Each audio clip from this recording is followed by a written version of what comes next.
Oke. Kemudian hari ini kita mulai dulu perkuliahannya. Saya izin share konten.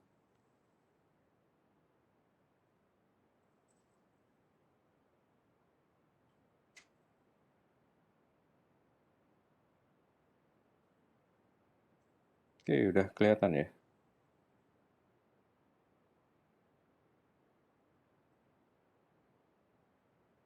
Oke. Jadi kita ngomongin tegangan permukaan nih. Sesuatu yang sering kita amati, bahkan dipelajari dari waktu SMA dulu sampai sekarang. Cuma kita kalau sekarang lebih kompleks lagi memikirkannya. Kita coba membahasnya. Oke. Tegangan permukaan ini adalah fenomena yang sering kita temui di mana partikel zat cair berada dalam permukaan yang cenderung ditarik ke dalam zat cair. Oke. Dan kemudian kita juga sudah mengenal yang namanya gaya adesi dan gaya kohesi. Oke. Gaya adesi itu adalah gaya tarik antar benda yang tidak sejenis, sedangkan gaya kohesi, kalau ko itu artinya sesamanya ya. Jadi dia itu adalah antar sesamanya dia saling menarik gitu.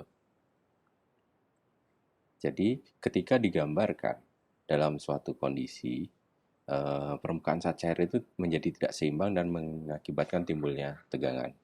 Nah, yang bisa kita amati adalah contohnya ini. Jadi di sini yang terjadi adalah kohesi antar si air, ya molekul air itu jauh lebih kuat ketimbang permukaan daun, ya. Namun bila dilakukan pada suatu pengujian dengan wadah yang lain, ya yang bisa kita amati di sini adalah ini udara. Di bagian luarnya dari air ini adalah udara sini, dan sini adalah permukaan padat yang ada udaranya juga, sehingga karena dia ada serabut-serabutnya gini kan, jadi dia ada rongga udaranya sehingga dia itu gaya kohesinya terlihat lebih kuat. Oke. Ada permukaan serabut dan lilin di sini sehingga dia itu lebih kuat, gaya tariknya antar si molekul air sehingga bentuknya bisa butir-butiran air seperti ini. Nah, ketika dicobakan pada sebuah kondisi wadah, ternyata air itu memiliki gaya adesi yang kuat terhadap permukaan kaca atau gelas. Jadi dia lebih cenderung melengkung gini. Oke? Dia jadi cenderung melengkung, artinya air itu lebih lebih suka lebih ketarik pada permukaan gelas daripada ke permukaan udara gitu. Karena itulah di sini kan udara nih. Eh, udara. Makanya dia itu lebih melengkung gini. Lain halnya dengan raksa. Kalau raksa, dia sangat kuat ikatannya antar sendiri dan gaya ikatannya sendiri antar sesama larutan raksa itu. Eh, raksa itu apa ya? Hg. Ya, Hg. Jadi raksa itu memiliki kekuatan daya tarik antar dianya sendiri, antar molekulnya dia sendiri lebih kuat daripada menarik pada gelas, permukaan gelas dan permukaan udara.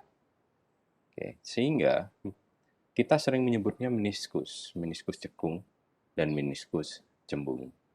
Nah, kalau di sini kondisinya adalah eh, dia di air itu adalah adesinya lebih kuat daripada kohesi. Adesi permukaan kacanya itu lebih besar daripada kohesi, sedangkan kalau raksa itu kohesinya lebih besar daripada adesi. Oke, jadi itu gambaran tegangan permukaan pada suatu wadah, pada suatu permukaan yang bisa kita amati. Yang pertama kali bisa kita amati ya, adalah fenomena ini, sehingga orang memikirkan tentang tegangan permukaan itu adalah gaya persatuan panjang yang diberikan sejajar dengan permukaan untuk mengimbangi tekanan tarikan ke dalam. Oke.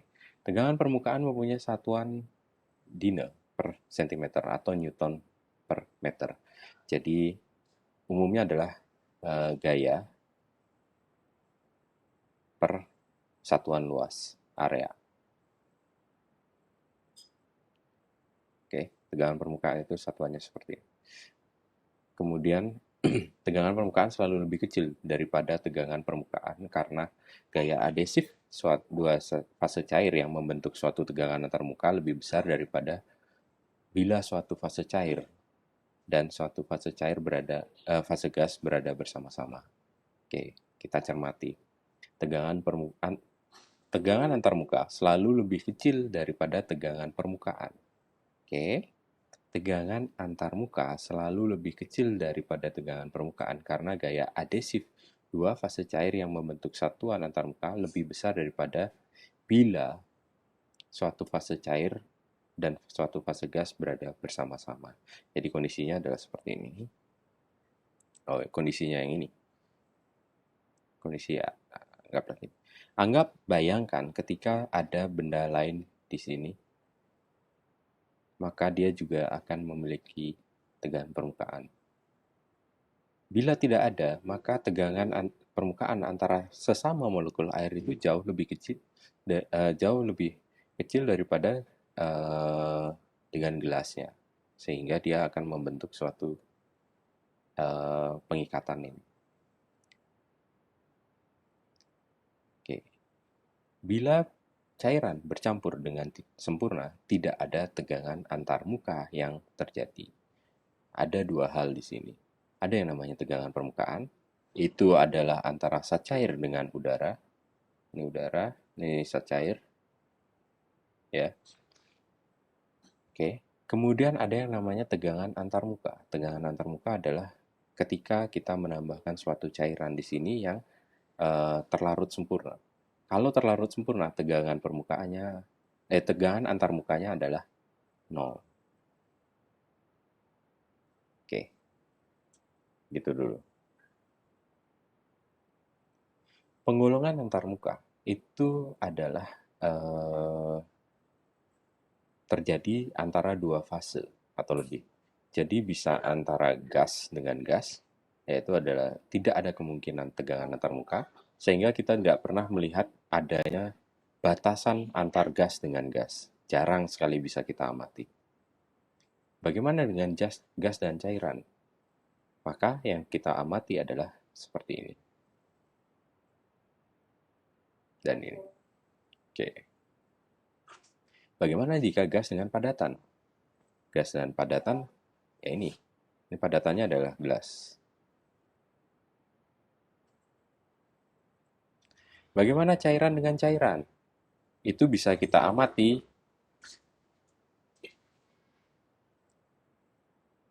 Bagaimana kalau cairan dengan cairan? Itu bisa kita amati kalau kita mencampurkan minyak dengan air. Oil, sini water. Maka akan terlihat di sini adalah batas. Disitulah tegangan antarmukanya terjadi. Dan itu adalah tantangan dalam pembuatan emulsi. Sediaan emulsi. Bagaimana mencampurkan fase oil ke dalam fase water atau sebaliknya. Kemudian ada lagi cairan dengan padatan. Cairan dengan padatan itu terjadi ketika kita mencampurkan suatu zat padat, misalnya adalah sirup kering ke dalam cairan.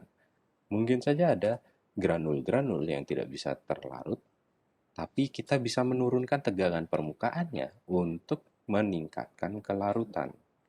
Jadi di sini ada suspensi, dikecilkan ukuran partikelnya lewat mikromeritik dan kemudian lewat pendekatan mikromeritik, dan kemudian di sini yang ukurannya lebih kecil itu nantinya akan bisa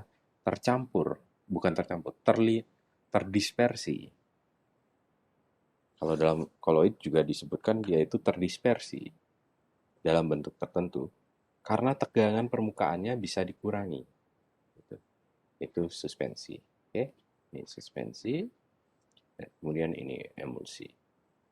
Oke, yang banyak kita kaji adalah bagaimana tegangan antarmuka pada cairan dengan cairan dan cairan dengan padatan, karena dua jenis sediaan ini adalah sangat banyak jenisnya dalam sediaan kefarmasian. Oke, itu. Bagaimana yang terakhir? Yaitu adalah padatan dengan padatan.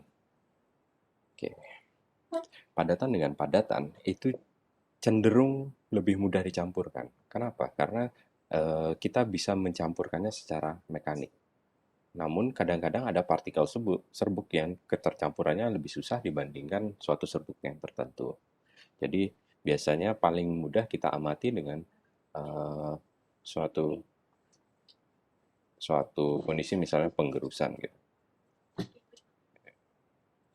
Nah, itu adalah pasti ada tegangan permukaan antara padatan dan padatan. Cuma kita tidak pernah merasakan itu eh, terjadi tegangan permukaan. Yang kita rasakan adalah kita perlu gaya untuk mencampurkannya, menggerusnya, ya. Padahal sebetulnya kalau diamati berbeda-beda ketercampuran antara padatan dengan padatan. Oke, gaya yang diperlukan kadang-kadang berbeda. Ada yang susah digerus sampai homogen, ada yang lebih cepat dan lain sebagainya. Itu ada pengaruh lainnya, misalnya adalah ukuran partikel. Oke, segitu dulu. Kemudian tegangan permukaan atau surface tension itu kalau orang pada ilmuwan zaman dahulu itu adalah gaya persatuan panjang yang harus diberikan sejajar pada permukaan diimbangi dengan tarikan ke dalam. Oke, jadi misalnya diberikan suatu penampang melintang, kemudian ditekan ke bawah. Itu adalah tegangan permukaan untuk mengukur suatu tegangan permukaan pada suatu fase. Oke, di sini air ini adalah udara ya. Nah, ini adalah liquid atau cairan. Jadi tegangan permukaan itu terjadi di semua sisi. Di bagian atas itu ada tegangan permukaan dengan udara.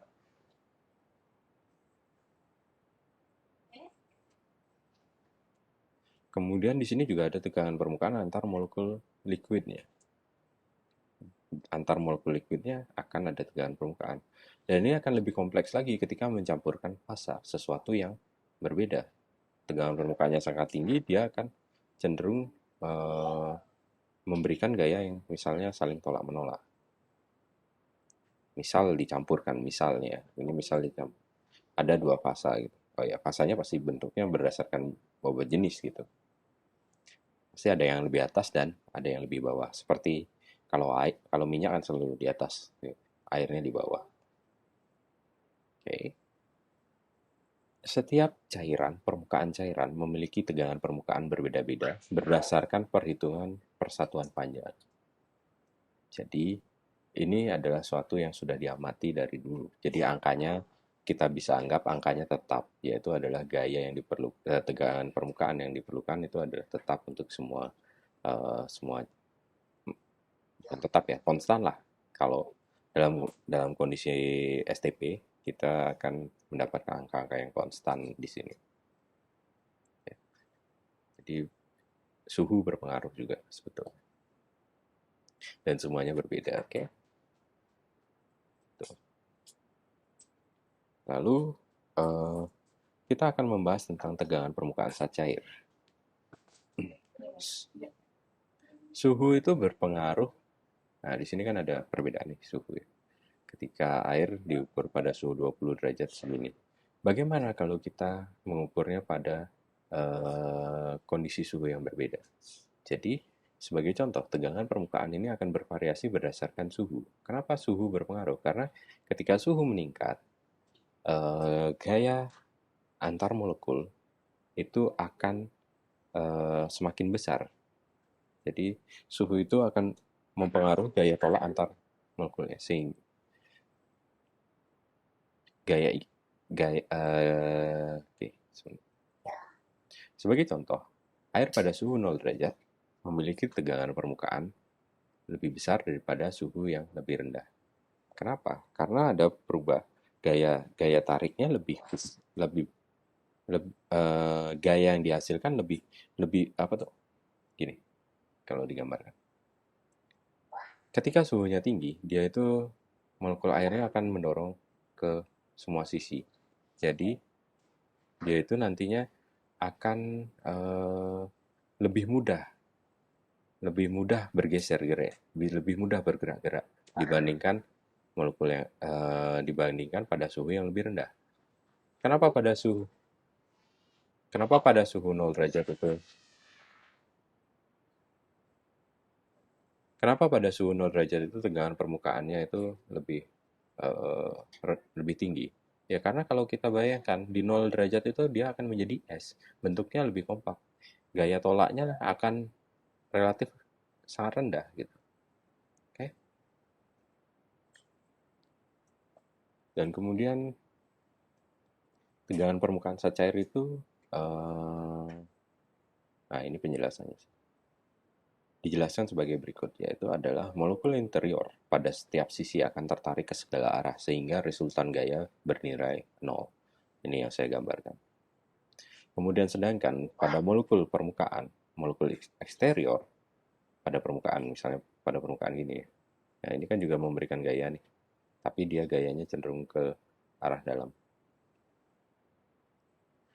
Pada kondisi ini, molekul eksterior tidak memiliki gaya tarik ke arah atas karena tidak ada zat cair di atasnya. Oleh karena itu, pada permukaan zat cair, molekul memiliki gaya resultan ke arah bawah yang menyebabkan kekuatan ketidakseimbangan pada permukaan cairan.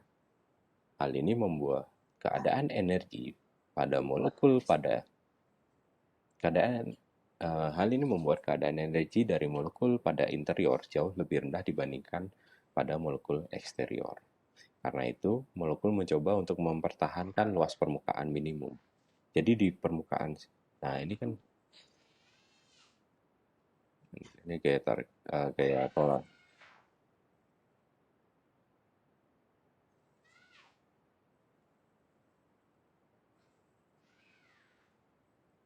Ini ada gaya tolak. Jadi dari gaya tolak-tolaknya itu akan mendorong cenderung lebih ke atas ke permukaan cairannya.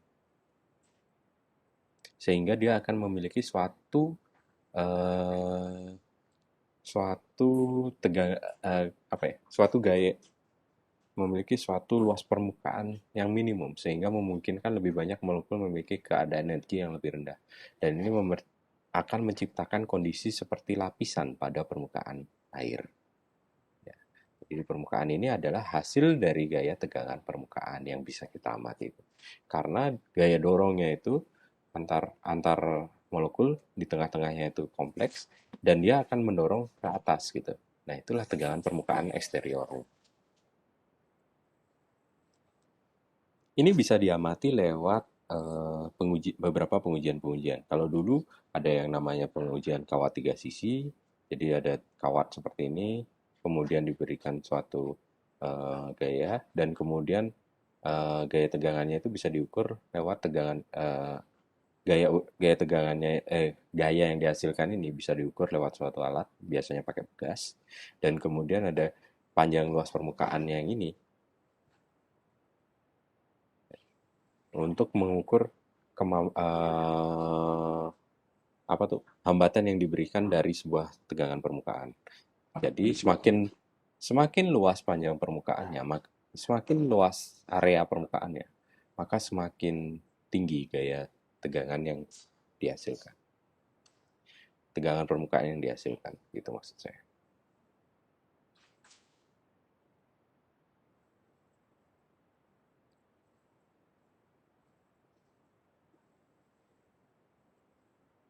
Oke.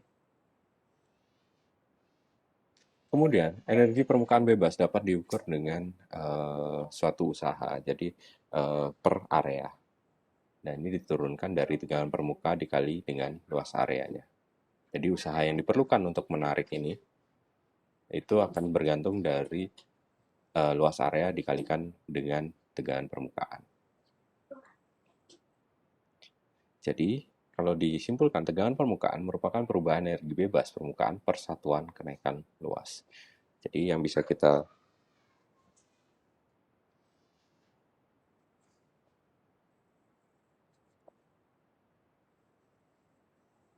Oke, jadi yang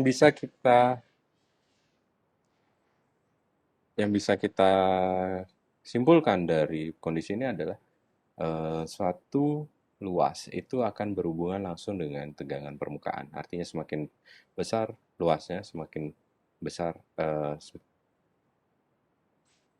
salah saya. Semakin luas area, semakin besar juga usaha yang diperlukan. Kemudian ketika tegangan permukaannya besar, maka si si panjang atau jarak yang panjang permukaan yang mampu ditarik itu akan berbanding terbalik dengan gaya tegangan permukaan.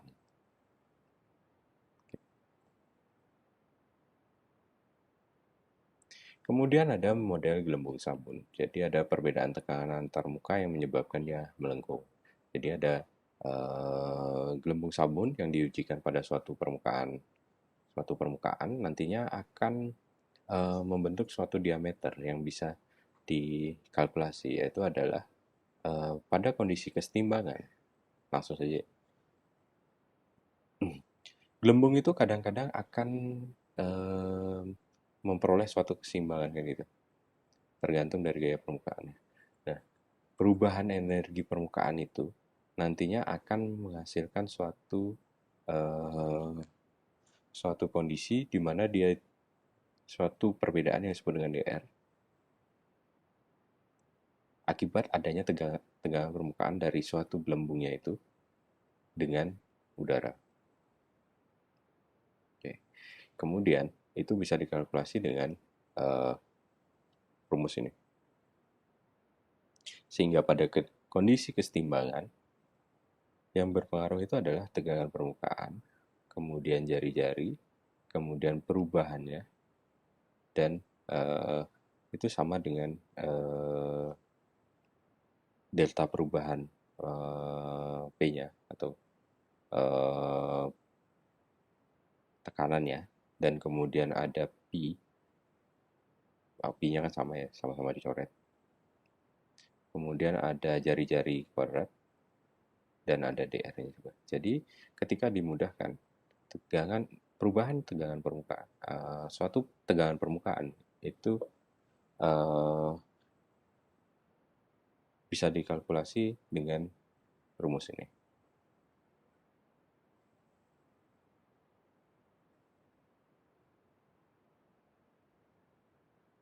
Oke, sebentar. Saya ada distraksi.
Oke, saya kembali. Oke, kesimpulannya di sini adalah bagaimana caranya mengukur gelembung sabun pada tegangan antarmuka yang melengkung. Jadi lengkungannya itu diukur dan kemudian didapatkan perhitungan dengan seperti ini. Ya, langsung saya lanjutkan ke pengukuran tegangan permukaan dan tegangan antar permuka. Itu ada beberapa metode, yaitu adalah metode kenaikan kapiler, ada berat tetes, ada lempeng Wilhelmi, dan ada metode pelepasan atau cincin Denoy. Jadi yang paling sering kita ukur adalah menggunakan ini. Jadi kalau metode kenaikan kapiler itu berdasarkan persamaan yang Laplace. Jika suatu cairan membasahi dinding kapiler, permukaan cairan tersebut akan membentuk cekungan dan perbedaan cekungannya ini akan dikalkulasi menjadi sebuah tegangan pada antarmuka. Perbedaan ini menyebabkan cairan naik ke dalam kapiler. Jadi bentuknya seperti ini. Untuk mengukur tegangan permukaan, kita mengukur berapa ketinggian yang dihasilkan dari suatu cairan itu melewati sebuah kapiler. Gitu. Jadi semakin besar tegangan permukaan yang dihasilkan di sini, maka dia akan semakin tinggi naiknya. Oke, itu kesimpulannya. Kemudian ini adalah kalkulasinya. Yang berpengaruh adalah kerapatan fase gas dan fase cair. Jadi karena kerapatan itu nantinya akan berpengaruh pada gaya antar molekulnya, dan nantinya semakin rapat dia semakin besar juga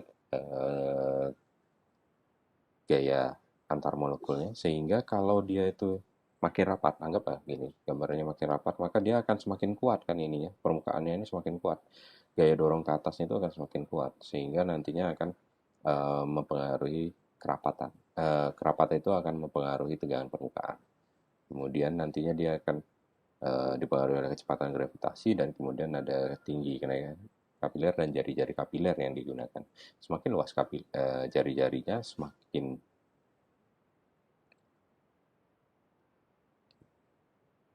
jadi kalau jari-jarinya yang digunakan besar, maka dia itu memerlukan gaya yang lebih besar uh, untuk naik ke atas.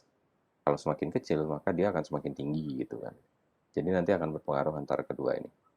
Antara jari-jari dan tinggi kenaikan kapiler itu akan tergantung dari ukuran kapiler yang digunakan dalam percobaan. Lalu ada metode berat tetes. Ketika suatu berat tetesnya itu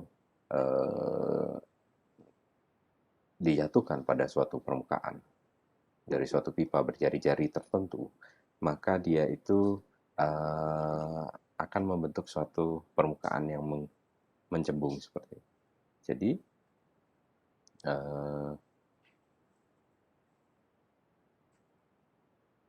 ketika diujikan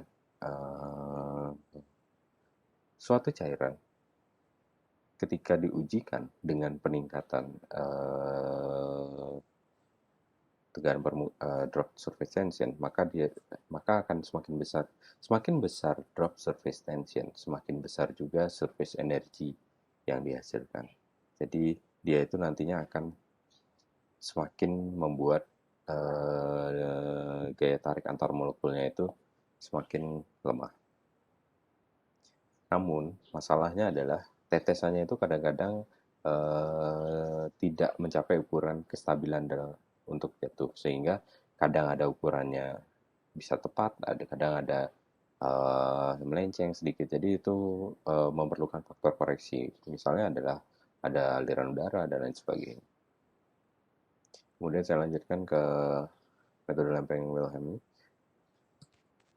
Ini adalah suatu pengukuran langsung gaya pada selembar lempeng platina di permukaan. Jadi ini biasanya digunakan untuk mempelajari durasi ketahanan tegangan permukaan dan mengukur tegangan permukaan dari suatu sediaan. Misalnya suatu sediaan yang sifatnya itu semi solid gitu misalnya.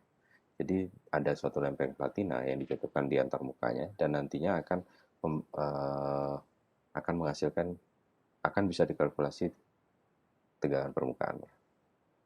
Lalu saya lanjutkan ke metode pelepasan, yaitu cincin Dunoy. Di sini adalah metode yang paling sering digunakan untuk menentukan tegangan permukaan atau tegangan antarmuka. Metode ini bergantung pada ukuran gaya yang diperlukan untuk melepaskan suatu cincin kawat dari permukaan cairan.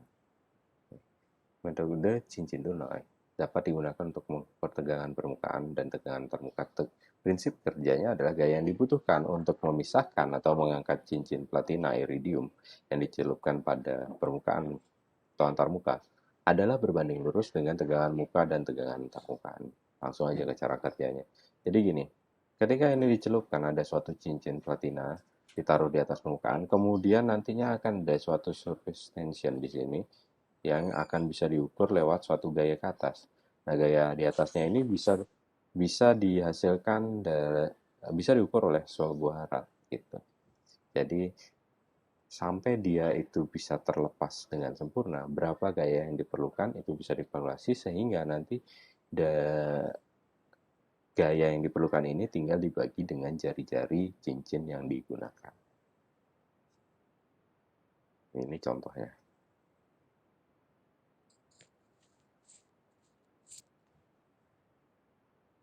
Jadi yang diketahui pasti adalah gaya yang sudah terbaca dan jari-jari cincin gitu. Kemudian kalau tegangan permukaan air kan sudah kita ketahui, tadi ada tabelnya. Jadi langsung bisa dikalkulasi.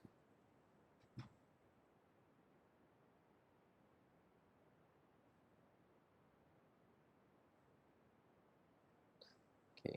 Dari proses itu, bagaimana kalau kita mengujikan sebuah permukaan cairan dengan penambahan surfaktan? Oke, kita kembali ke masalah tadi sebuah sediaan di mana ada sediaan yang kelarutan antar fasenya itu berbeda-beda ya. Ini ya. Kita akan fokus pada sediaan ini, emulsi dan suspensi. Ada tegangan antarmuka yang dihasilkan pada kondisi itu.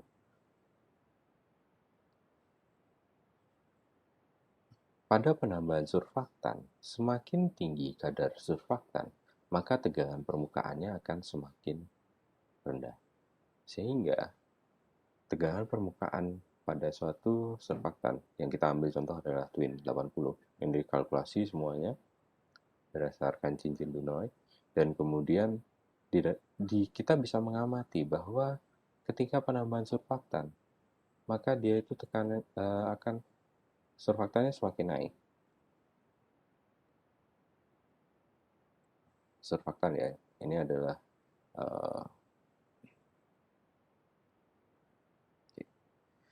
tegangan permukaannya. Jadi semakin naik konsentrasi atau persentase dari surfaktan,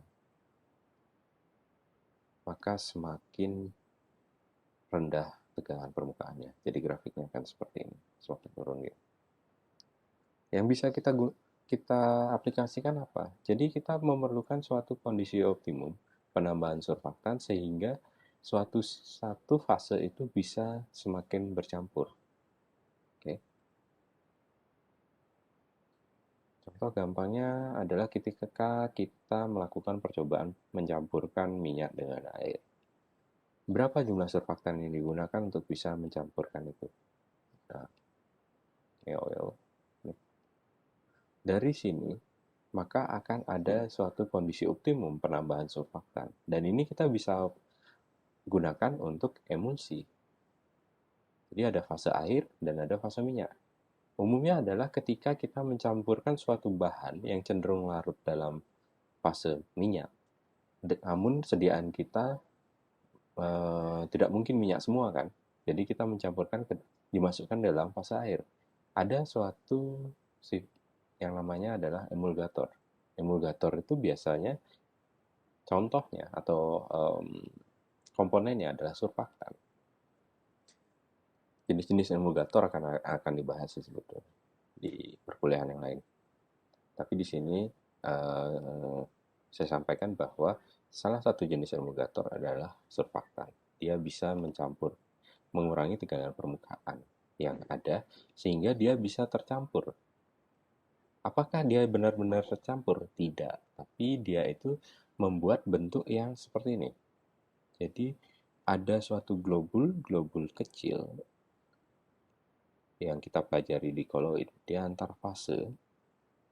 Jadi dia tidak terlihat, dia globul-globulnya kecil karena tegangan permukaannya berkurang, dia menjadi bentuk globul yang sangat kecil yang tidak bisa teramati. Nah, sehingga dia bisa terlihat homogen. Tujuannya homogen adalah memberikan kesetaraan dosis. Apalagi kalau dalam globul kecil inilah saat aktif kita. Bayangkan kalau dia terpisah seperti ini, kan kita nggak bisa kan membuat sediaan kalau kalau dia dalam bentuk yang terpisah seperti ini. Sehingga kita memerlukan suatu formulasi yang menggunakan emulgator untuk membuat dia itu tercampur dalam bentuk uh, fase yang fase koloid yang apa tuh, yang bisa homogen, yang bisa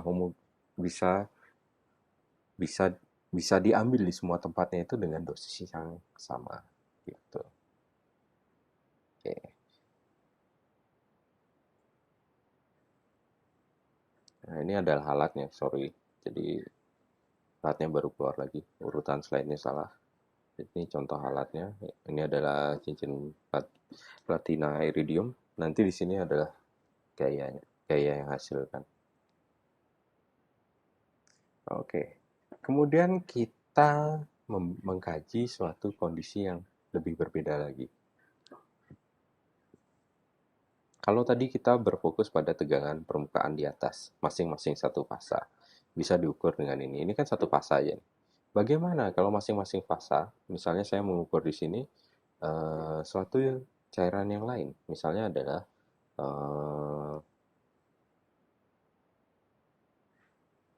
essential oil misalnya. Apakah dia akan memiliki surface tension yang sama? Lalu bagaimana kaitannya kalau dia itu digabungkan antara essential oil misalnya adalah minyak minyak melati gitu, minyak jasmine oil gitu, jasmine oil dimasukkan ke dalam air sini. Apakah dia akan tercampur atau tidak? Jawabannya dia cenderung akan membentuk suatu bola-bola yang tersendiri. Lalu yang bisa kita lakukan apa?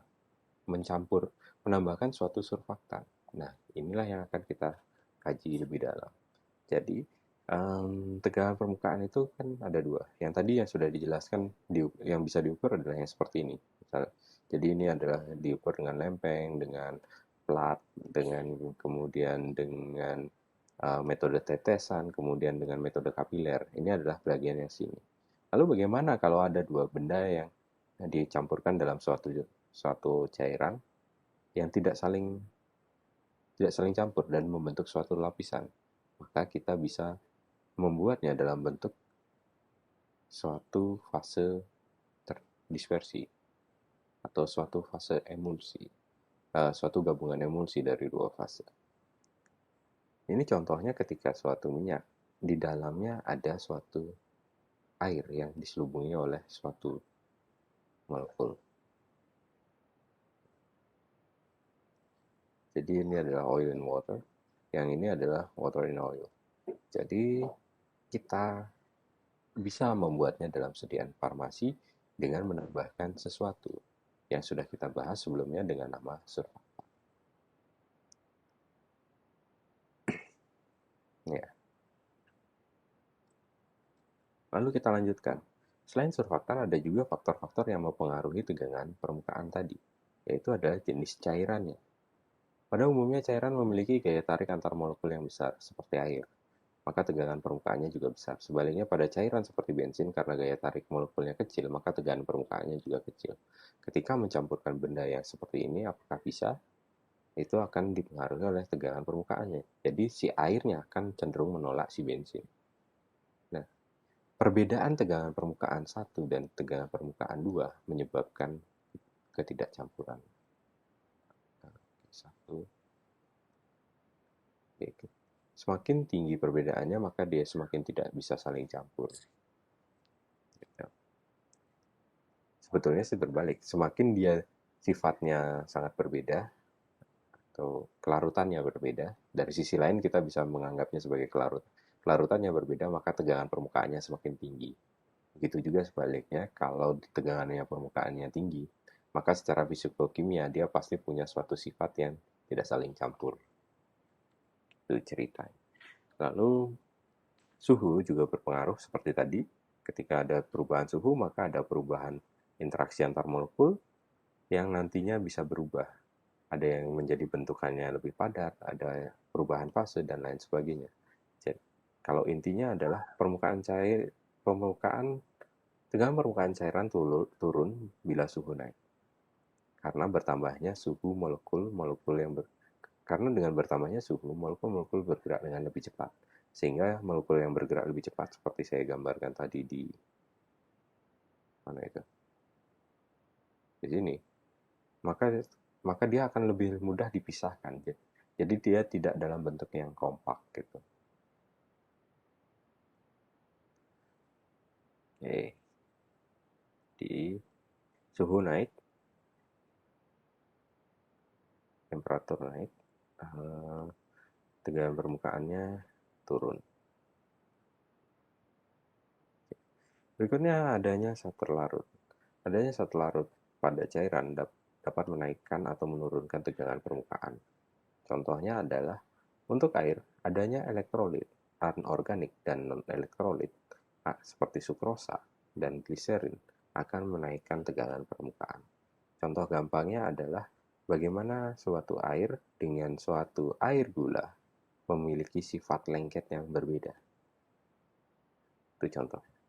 Kemudian zat-zat seperti sabun, deterjen, alkohol, ini adalah zat-zat yang efektif untuk menurunkan tegangan permukaan. Ya kan, kalau tangan kita ambil minyak, yang diisi adalah sabun, deterjen, itu adalah jenis-jenis surfaktan yang menurunkan tegangan permukaan yang dihasilkan dari lengketnya si minyak di permukaan kulit kita. Oke. Surfaktan langsung dibahas di sini. Surfaktan itu adalah surface active agent, zat yang dapat menurunkan tegangan permukaan karena cenderung untuk terkonsentrasi pada permukaan atau antarmuka. Jadi surfaktan itu mempunyai orientasi berdasarkan sifat fisikokimia. Sabun adalah contoh dari surfaktan. Mungkin saya gambar seperti ini. Berkali-kali akan menggambar suatu larutan. Nah, dia itu nantinya surfaktan itu akan cenderung menjembatani antar sini. Karena ada di permukaan, menjembatani dan kemudian akan mengurangi tegangan permukaan yang dihasilkan di sini dan ke sini. Bagaimana kalau dia bentuknya adalah larutan yang dari dua benda? Jadi ada suatu minyak misalnya dalam sini berbentuk tetesan yang besar. Ini adalah air. Diteteskan dalam air, minyak diteteskan dalam air. Maka ketika ditambahkan surfaktan, surfaktan itu akan mengisi di setiap barier permukaannya. Permukaan di sini isi, dan di permukaan tetesan air ini berisi, sehingga dia akan terpecah menjadi bentuk yang lebih kecil, sehingga terlihat terlarut. Itu yang terjadi. Penurunan tegangan permukaan yang bisa mencampurkan dua fase. Kemudian konsentrasi zat terlarut. Satu lagi yang memberikan pengaruh adalah konsentrasi zat terlarut. Larutan campur mempunyai pengaruh terhadap sifat larutan termasuk tegangan permukaan dan absorpsi pada permukaan larutan. Jika suatu solut ditambahkan pada larutan akan menurunkan tegangan permukaan. Hal itu disebabkan karena konsentrasi permukaan lebih besar daripada dalam larutannya. Sebaliknya, solut yang dalam penambahan larutan menaikkan tegangan permukaan, maka konsentrasi permukaannya lebih kecil daripada di dalam larutan. Oke, bisa diimajinasikan. Jadi kadang ada konsentrasi yang sifatnya meningkatkan tegangan permukaan atau menurunkan.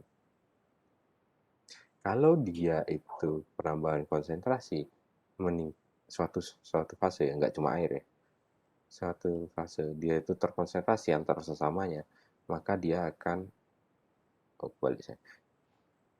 Jadi kalau ada konsentrasi yang lebih cenderung terkonsentrasi di bagian sini, maka dia akan meningkatkan tegangan permukaan. Sedangkan kalau yang menurunkan adalah terkonsentrasi antar dianya sendiri. Jadi dia itu akan mengelompok di sini sendiri, sehingga tekanan permukaan yang di atas itu akan menurun. Gitu. Jadi konsentrasi itu bisa saja berpengaruh pada tegangan permukaan. Kemudian ada komposisi zat yang mempengaruhi tegangan permukaan. Zat terlarut dapat mengubah tegangan permukaan air. Persamaan Gibbs menyatakan bahwa zat terlarut yang terkonsentrasi dalam daerah antarmuka menyebabkan penurunan tegangan permukaan dan bila konsentrasi terlarut dinaikkan. Zat aktif permukaan adalah molekul-molekul yang diabsorpsi pada daerah antarmuka. Untuk terjadi ini, suatu molekul harus memenuhi persyaratan struktur spesifik. Persyaratan struktur yang dimaksud adalah suatu zat aktif permukaannya mengandung suatu daerah lipofilik. Suatu zat aktif permukaan juga mengandung daerah hidrofilik. Tegangan permukaan bisa terjadi ketika ada perbedaan sifat kelarutan lipofilik dan hidrofilik.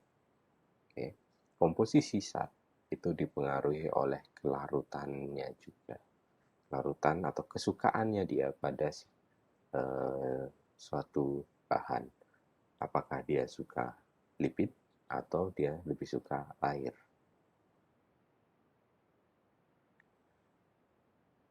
Kita coba bahas bagaimana pengaruh surfaktan sebagai zat aktif permukaan. Molekul-molekul zat aktif permukaan atau surfaktan mempunyai gugus polar dan nonpolar yang nantinya akan memberikan atau menjembatani dari struktur lipofilik dan struktur hidrofilik. Bila suatu surfaktan didispersikan dalam air pada konsentrasi yang rendah, maka molekul-molekul surfaktan akan terabsorpsi pada permukaan membentuk suatu lapisan monomolekuler. Bagian gugus polar akan mengarah ke udara sehingga mengakibatkan turunnya tegangan permukaan air. Bila konsentrasi yang lebih tinggi, molekul-molekul surfaktan masuk ke dalam air, membentuk agregat yang dikenal sebagai misel. Jadi prosesnya seperti ini dulu. Ini ada permukaan zat cair. Surfaktan itu cenderung akan berada di permukaan dulu, mencari daerah antarmuka yang paling pertama. Jadi dia ada antarmuka dengan wadah, antarmuka dengan menurunkan antarmuka dengan udara, sehingga nanti cekungannya biasanya bisa diamati. Kalau dia sudah dalam kondisi cukup sebelum yang seperti ini, akan menjadi rata. Oke, jadi surfaktan itu ada di permukaan semuanya. Nah, kalau dia jumlahnya berlebih, dia akan membentuk suatu lapisan-lapisan yang disebut dengan misel. Misel itu adalah kalau kita zoom lebih besar lagi, mungkin gambarnya seperti ini.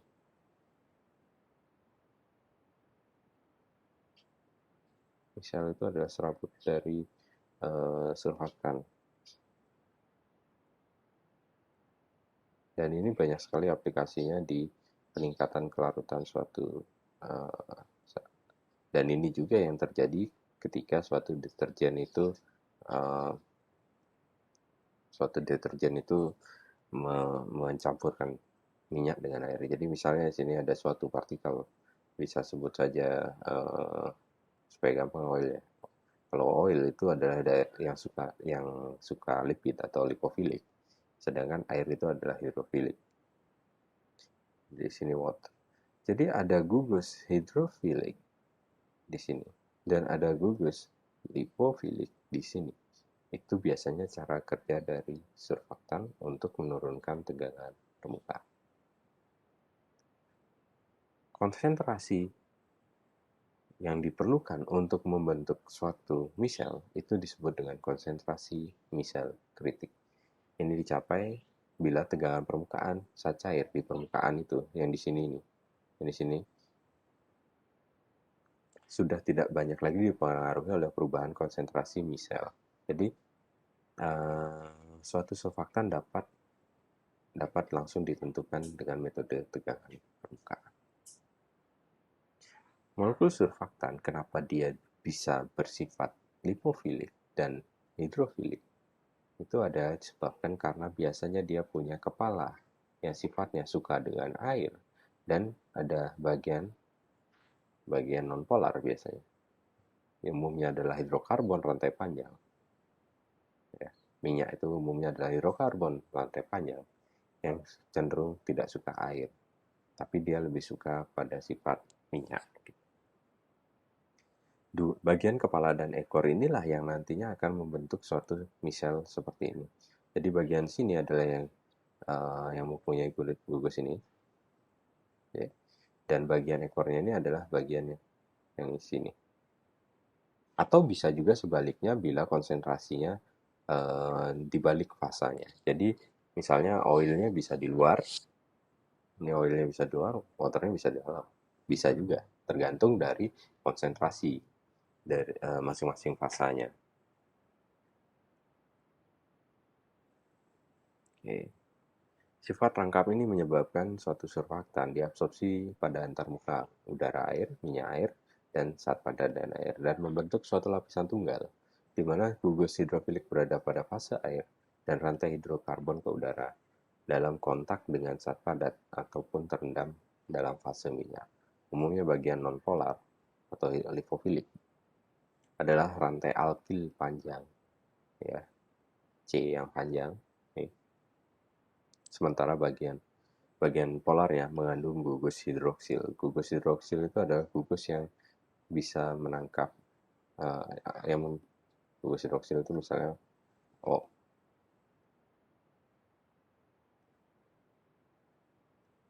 okay, bisa OH, bisa garam alkali, juga bisa yang mempunyai muatan. Sehingga kita bisa menggolongkan surfaktan yang berbagai macam berdasarkan muatannya. Penggolongan surfaktan itu dalam dua golongan besar, yaitu adalah surfaktan larut dalam minyak dan surfaktan larut dalam air. Nah, itulah yang bisa menyebabkan inversi fasanya ini. Apakah dia cenderung melarutkan dalam minyak atau melarutkan dalam air.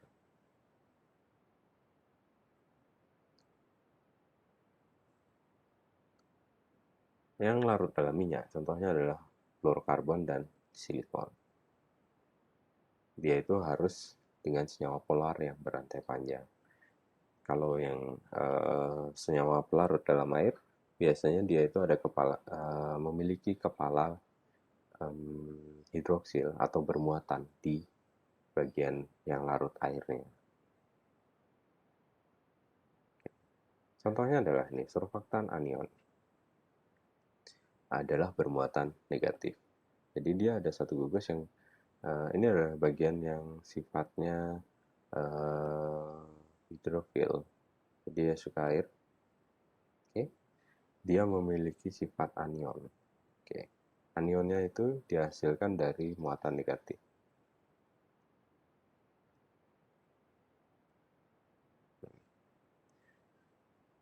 Oh, ini salah sini. Dia minusnya. Ini enggak.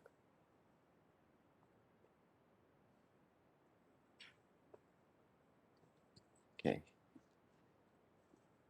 Jadi itu adalah surfaktan anion.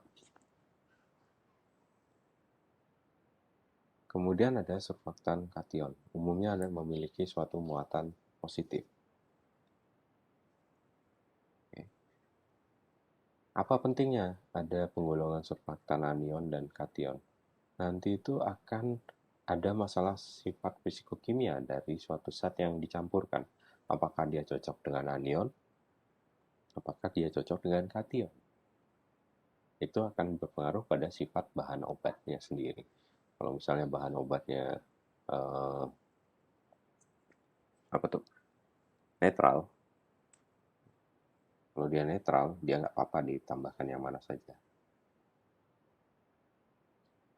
Tapi bisa juga langsung ditambahkan dengan suatu surfaktan yang sifatnya non-ionik, karena dia nantinya muatannya tidak mengganggu dari ketercampuran dari sifat fisikokimia yang dari sisi sifat fisikokimia yang lain dari muatan yang ada. Jadi kalau dia memang suatu yang netral, biasanya dicampurkan dengan yang non-ionik.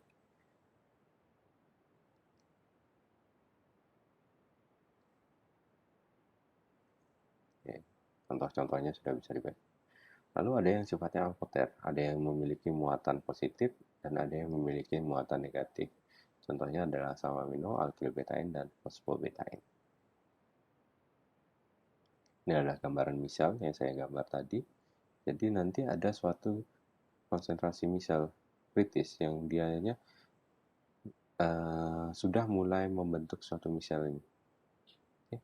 Jadi suatu surfaktan umumnya akan mengisi daerah permukaan ini. mengisi permukaan ketika dia sudah dalam konsentrasi yang kritis, maka dia akan membentuk misel seperti ini. Ya, inilah yang banyak dimanfaatkan untuk mendapatkan sifat ketercampuran dua fase.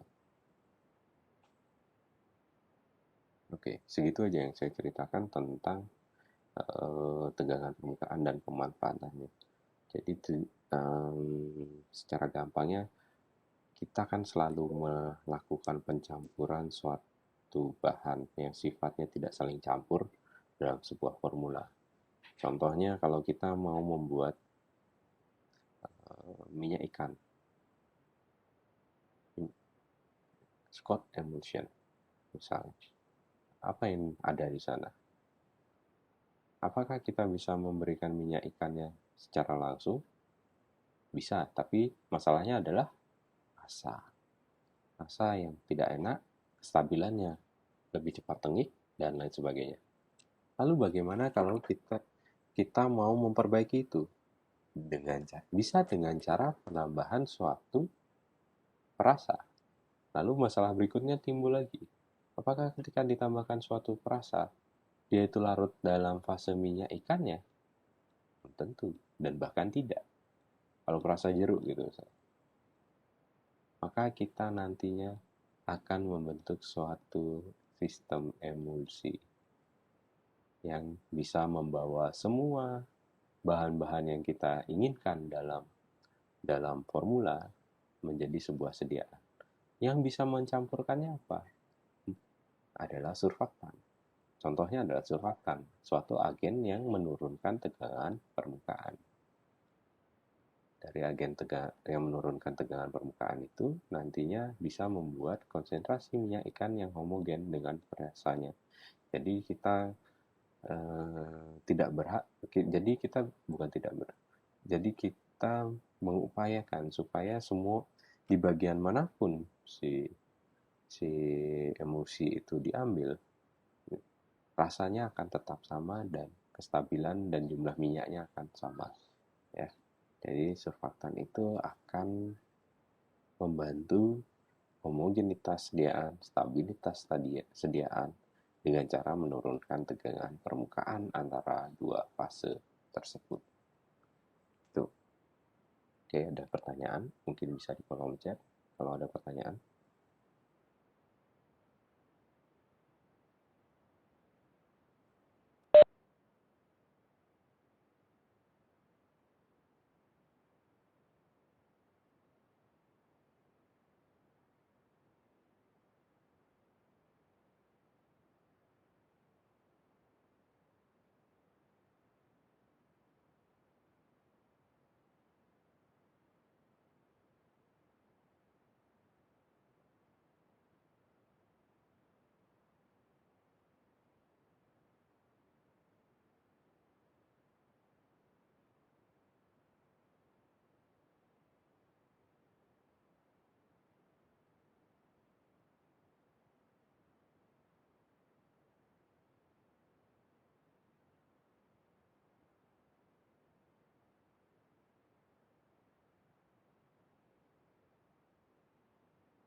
Ya, mungkin ada pertanyaan?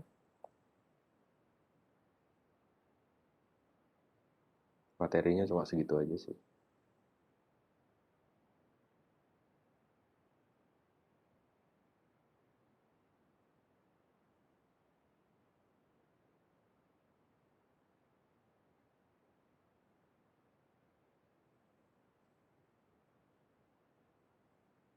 Silahkan kalau ada, silahkan di kolom chat ya.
Oke, kalau nggak ada, kita cukupkan. Nanti saya bagikan tugasnya lewat OASE ya. Eh, Nanti malam paling cepat saya bagikan. Buat PowerPoint aja, nggak bikin makalah. Jadi kita cuma mengevaluasi pembelajaran kita tentang eh, farmasi fisika berdasarkan sifat-sifat yang sudah kita pelajari gitu ya, terutama kaitannya dengan sebuah sediaan. Oke, untuk hari ini saya cukupkan. Kalau perlu rekaman Webex-nya juga saya ada semuanya. Oke, terima kasih, selamat siang. Terima kasih Terima Bapak, kasih, selamat Pak. siang. Pak, selamat siang. Terima kasih, Pak. Ya, saya tutup ya. Terima kasih.